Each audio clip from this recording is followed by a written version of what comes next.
प्रेरणादायी व सुबोध जीवन जगण्यासाठी माझे चॅनल सरळ जीवनधारा सबस्क्राईब करा। आज मी आपणास शोकापासून निवृत्त करण्याचा उपाय सुधाचा जातक कथा आपणापुढे सादर करणार आहे। ते पहा। एकदा आमचा बोधिसत्व एका शेतकऱ्याच्या कुळात जन्माला आला। आता त्याचे आजोबा वडील सगळे श्रीमंत होते। श्रीमंत कुटुंबात जन्माला आला होता तो, आणि श्रीमंत कुटुंबात जन्माला आला तो त्याचे खूप लाड कौतुक होत होते। एकुलता एक मुलगा म्हणून त्याचे सगळे लाड कौतुक करत होते, आणि तो मुलगा पण खूप शांत होता, चांगला सुशील होता, वागणूक गोड होती। अशा प्रकारे त्याचं नाव सुजाता होतं, आणि गावात त्याची सगळी प्रसिद्धी करत होती की बापरे, सुजाता किती गुणी मुलगा आहे। आजोबाई लाड करत होते, वडीलही लाड करत होते, पण आणि सगळ्या गावातही प्रसिद्ध होता की सुजाता खूप गुणी मुलगा आहे। तर एकदा काय झालं की सुजात 16 वर्षाचा असताना त्याचे आजोबा वारले। आता आजोबा वारले तर त्याच्या वडिलांना खूप दुःख झालं।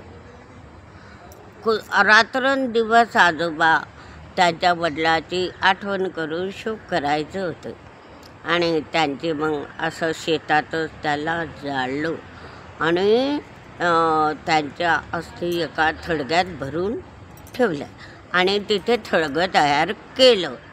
आता त्यांचं थडगं तयार केलं तर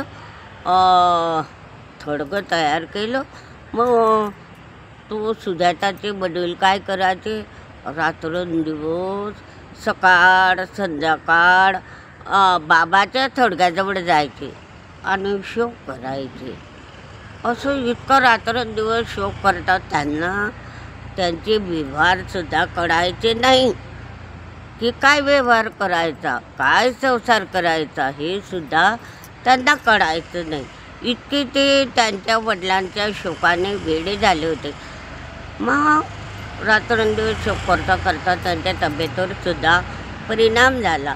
मग आपल्या सुजाताला खूप वाईट वाटलं की आता आपल्या वडिलांची तब्येत खूप खराब झाली आहे, तर याच्यावर काय उपाय करायचा। मग त्याला एक उपाय सुचला। तो गावाच्या बाहेर गेला। मग गावाच्या बाहेर एक मेलेला बैल पडलेला होता। मग त्याला असं वाटलं की आता हा मेलेला बैल पडला आहे। मग त्याला पाणी घेऊन गेला बादलीवरून, त्याला 2 पेंड्या घेऊन गेला की, आणि त्याला असा कुरवाडत होता, बा बैला उठ, जिवंत हो, हा चारा खा, पाणी पी, आणि उठून बस, चारा खा, पाणी पी, उठून बस, असं त्या बैलाला कुरवाडत होता। येणारे जाणारे सगळे लोक त्याची गंमत बघत होते। हा सुजाता किती गावातील लोकांचा आवडता मुलगा, आदर्श मुलगा, गुणी मुलगा, आणि आज काय या मेलेल्या बैलाजवळ पाणी आणि पेंड्या घेऊन आला, आणि त्यांना म्हणतो खा, वेडा झाला काय हा। ते असं समजवत होते की का रे बाबा, असं करू नको, तो मेलेला बैल आहे, तो कधी जिवंत होणार नाही, त्याला तू खाऊ घालू नको। हो म्हणे, होईल तो जिवंत, तुम्ही जा म्हणे, घरी चल म्हणे, इथं बसू नको म्हणे, तर बैल आता काही जिवंत होणार नाही। अशा प्रकारे त्याने त्याला त्या लोकांना हाकलून दिलं।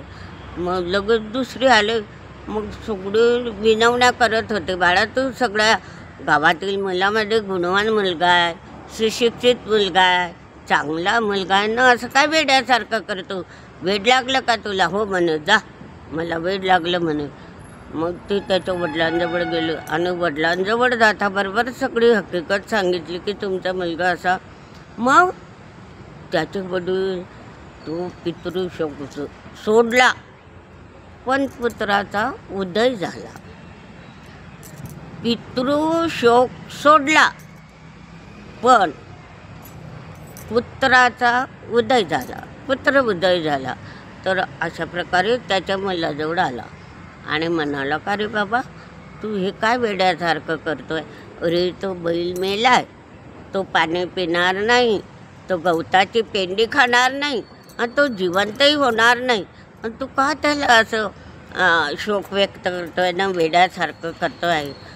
नाही. मग तो काय बापाला उलट उत्तर देतो, मी वेडा आहे का तुम्ही वेडे आहे? तर त्याच्या बाबाला खूप वाईट वाटलं, सुजाताच्या वडिलांना, की अरे आतापर्यंत तू एक अपशब्द बोलला नाही आणि आता कसा मला असा अपशब्द बोलला की तुम्ही वेडे आहे? तू तर सगळ्या मुलांमध्ये शहाणा आणि आदर्श मुलगा आहे आणि मला वेडा म्हणतो. तो त्याच्या वडिलांना खूप तिटकारा आला. म्हणजे हे बघ म्हणे सुजाता, हा बैल मेला, आता याला पाणी पाजलं, पेंड्या खाऊ घातल्या तर या काही जिवंत होणार नाही. तर म्हणे हो बाबा होईल म्हणे. त्याला 4 पाय आहे, 1 शेपटी आहे, 2 डोळे आहे, 2 कान आहे, त्याचे अवयव सगळे शाबूत आहे. तर मग तो का मरणार? तो कसा जिवंत होणार नाही? मी त्याला पाणी पिऊ घालतो, मी त्याला पेंडी खाऊ घालतो, म्हणजे तो जिवंत होईल. नाही म्हणे वेड्या, तू असं वेड्यासारखा करू नको. नाही म्हणे तुम्हीच वेड्या. तर मग त्याचं वडील चिडले. मग म्हणे बाबा याला 2 हात आहे, पाय आहे आणि तुमचे वडील मेले म्हणे, त्यांना शेतात जाऊन जाळलं, त्यांची अस्थी गोळा केली, त्यांची अस्थी गोळा केली आणि सगळी अस्थी जमा करून तुम्ही थडग्यात भरली आणि त्या थडग्याजवळ तुम्ही जाता, रात्रंदिवस तुमच्या वडिलांचा शोक करता. तुम्ही तुमचे व्यवहार बघत नाही, तुम्ही तुमच्या घराकडे लक्ष देत नाही किंवा आमच्याकडे सुद्धा लक्ष देत नाही. तर तुमचा बाप परत येईल का? तो मेलेला बाप तुमचा परत येईल का? हा बैल मेला, तुम्ही म्हणता हा परत येणार नाही. मग तुमचा मेलेला बाप की त्याची सगळी जळून राख झाली, त्याच्या अस्थी तुम्ही थडग्यात भरल्या, तर त्या अस्थी जिवंत होतील का? तुम्ही कसा शोक करता? तुम्ही असा का शोक करता? मग त्याच्या वडिलांना खूप त्याच्या शहाणपणाचं कौतुक वाटलं. हो म्हणू बाळा, माझी चूक झाली. आता तू तुझ्यासारखा पुत्र जन्मला आणि मला समजवलं की बाबा तो काही परत येणार नाही. मी असा पुत्र माझ्या पोटी आला, मी धन्य झालो. अशा प्रकारे त्या इंद्राच्या तावडीतून सुटून परत जाणे काही शक्य नव्हते. तर अशा प्रकारे तुम्ही असा शोक करू नका आणि मेलेला माणूस कधीच परत येत नाही. मग मी माझ्या कर्तव्याला लागेन. बाळा तू माझी चांगली कान टोचली, तू मला चांगला सल्ला दिला आणि तुझ्यासारखा पुत्र कुडात जन्माला याचे मला भूषण वाटते.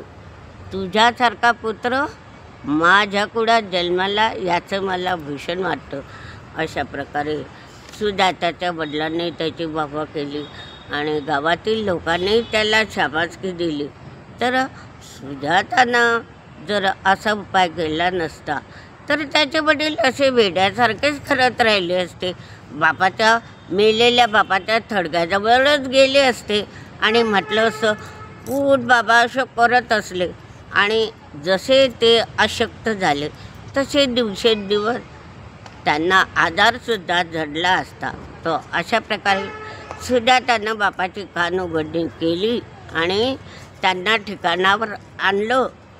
तेव्हा ते शांत झाले. तेव्हापासून त्या म्हातारे बापाचा शोक करणे सोडून दिले आणि म्हणूनच म्हणता की हे शोकापासून परावृत्त करणे वर उपाय, तर असं सुजातानं त्याच्या वडिलांवर उपाय शोधून काढला आणि त्याच्या वडिलांमध्ये सुधारणा झाली आणि तेव्हापासून ते त्याच्या कामाला लागले. सुजाताई आनंदित राहू लागलं, सगळं गाव आनंदाने नांदू लागलं. हा व्हिडिओ अवश्य पहा आणि लाईक व शेअर करा.